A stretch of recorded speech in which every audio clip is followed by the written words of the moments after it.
be joined by another guest, Anastasia Khoo from Conservation International, who has an interesting background that brought her into the conservation arena with a couple of steps. So she'll describe that very briefly. We have a few more minutes for some conversations up here. We won't have time for questions from the audience, but if you do a tweet to, with hashtag #EarthOptimism and @Revkin in it, I'll try to be the interface between you and the panel, and we can, I'll try to get some answers to you. So there we go. Anastasia, so tell us a little bit about how you came into this arena. You started in environment, then went somewhere else and came back. Yeah, I did. Well, first of all, I'm the CMO at Conservation International, a global organization dedicated to protecting nature. And our mission statement is, our message is very simple: people need nature. And so much of what you said, really resonates. We don't protect nature for nature's sake. We protect it because people need it, and we need it to thrive. We're really proud to be part of this conference because optimism is one of the core values at CI. And we're optimistic because we are a science-based organization. Two of our scientists are speaking tomorrow. I really encourage you to go see them. I am not a scientist, I'm a communicator. And I like to say that my job is about changing hearts and minds. And as Andy mentioned, I started my career in the environmental movement, and then I moved on to the LGBT movement, where I led a variety of campaigns, most notably around marriage equality. I was the person that turned the internet red with the red logo in support of marriage equality.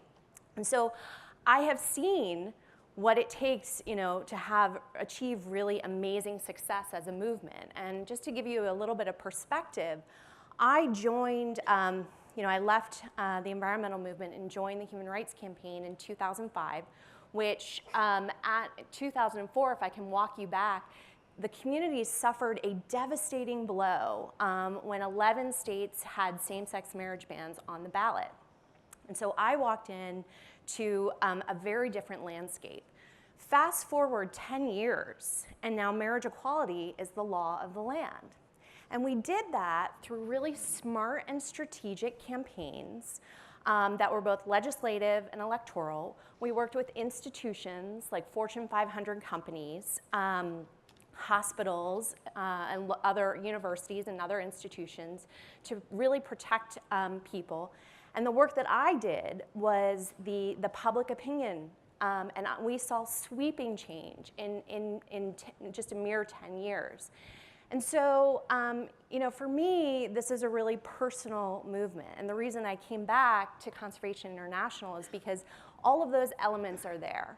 All of the elements to run smart, strategic campaigns that are people-based, that people feel emotion and power behind. In the lobby, we have an amazing virtual reality experience that brings the Amazon to you. A place that many of us will never be fortunate enough to experience, but we know that how important it is to protecting the planet. And so that's just one of the innovative ways that we're working to tell the story. And so many others can tell a better-based why science is important. But for me, I look at this and I say, for the first time, in many years, people are excited about science.